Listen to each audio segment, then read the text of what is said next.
বেগম কইতেছে কি হারুন শান্ত মুকুল ঠাকুরে নির্যাতন করছে, 1 কোটি টাকা বেচে লাইছে, নির্যাতন করছে। এখন শুনতেছি যে ওই পরিচালনা আর ওই যে লিবিয়া থেকে স্বপ্নের ইতালি যাত্রা, উন্নত জীবন ব্যবস্থা, সেই উন্নত জীবনের আশায় লিবিয়া হয়ে যেভাবে সেই দালালের খপ্পরে পড়ে জীবন নিয়ে এখন হাহাকারে রয়েছে ফরিদপুরের 2 যুবকের পরিবার।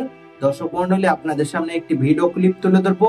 শান্ত এমনকি হারুন নামে সেই 2 যুবকের পরিবার থেকে সেই বিষয় নিয়ে যেভাবে তথ্য জানানো হয়েছে, দালাল মাধ্যমে যেভাবে সেই লিবিয়া হয়ে সেই ইতালিতে যাত্রার উদ্দেশ্যে রওনা দিলেও এখনো সেই পরিবার শঙ্কায় আছে তাদের সন্তানকে কি তারা আদৌ ফিরে পাবে।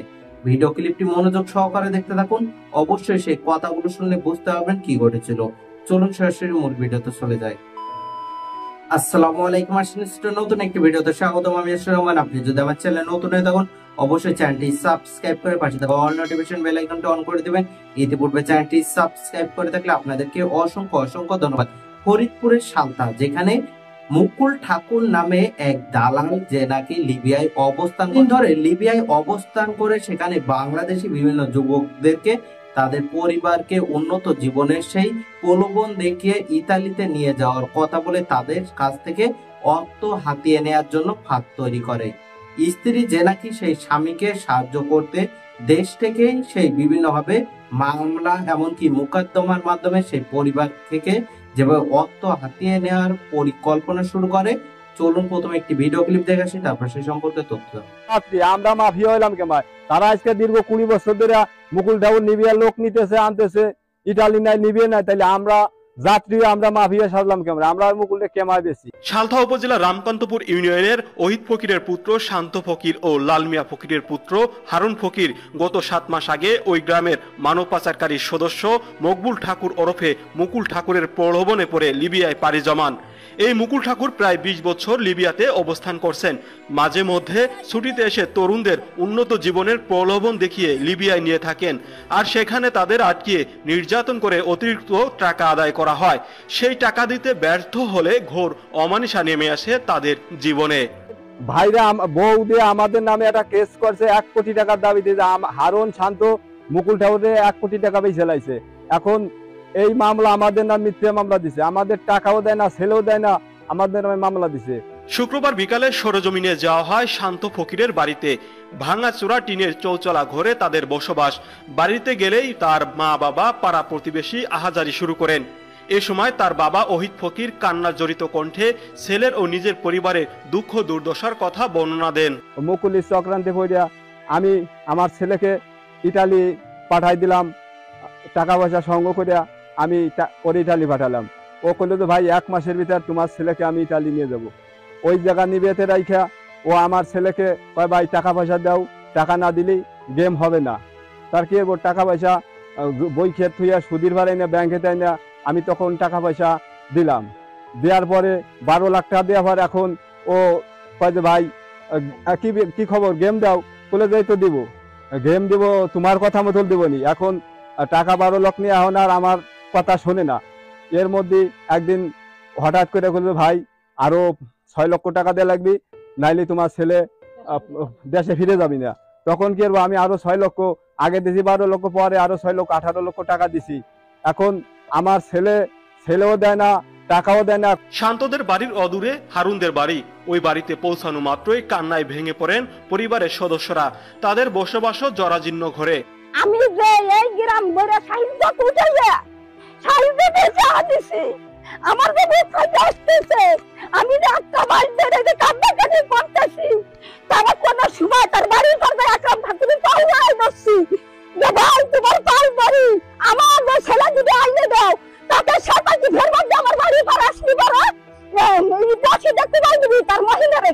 উল্টা এই 2 যুবক ও তার পরিবারের নামে মানব পাচার আইনে মামলা করেছেন মুকুল ঠাকুরের স্ত্রী নাসিমা বেগম, যে মামলায় ভুক্তভোগীদের মাফিয়া চক্র আখ্যায়িত করা হয়েছে এবং নিজের স্বামীকে নিরীহ দাবি করা হয়েছে।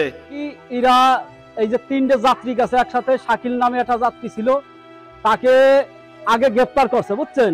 তারা আগে বিক্রি করিয়া তার কাছে টাকা পয়সা নিজে আর এগো কাছ থেকে এগো কাছে এই 2টে ছাড়াইয়ে তার কাছে রাখছে।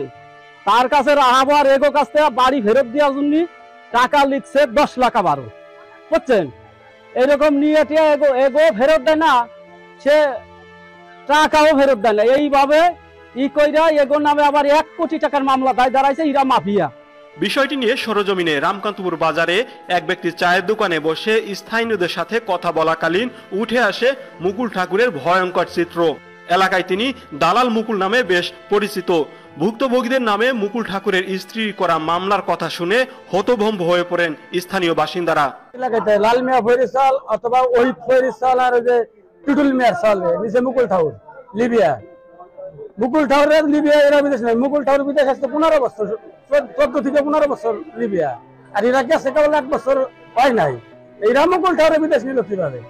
এই লিবিয়ায় আদম ব্যবসা করে হলো মুকুল ঠাকুর। এখন মনে করেন কিন্তু এই যে মামলা, এই মামলা মুকুল ঠাকুরের কত সম্পূর্ণ ভিত্তিহীন মিথ্যা মামলা। অনুসন্ধানে উঠে এসেছে এই মুকুল ঠাকুরের হাত ধরে মোটা অঙ্কের টাকার বিনিময়ে ফরিদপুরের বিভিন্ন এলাকার অন্তত পক্ষে 20 জন যুবক লিবিয়ায় পাড়ি জমিয়েছেন। সেখান থেকে মাত্র 4 যুবক ইতালি পৌঁছেছেন। বাকিরা অত্যাচার ও নির্যাতনের শিকার হয়ে লিবিয়াতেই অবস্থান করছেন। এদের মধ্যে অনেকের পরিবারের নিকট থেকে অতিরিক্ত টাকাও আদায় করে নিয়েছেন চক্রটি। তাদের মধ্যে বেশিরভাগই হতদরিদ্র পরিবারের সন্তান। দেশে থাকা তার ভাই আকরাম ঠাকুর এই যুবকদের ফুসলিয়ে থাকেন এবং টাকা তোলার দায়িত্ব নেন।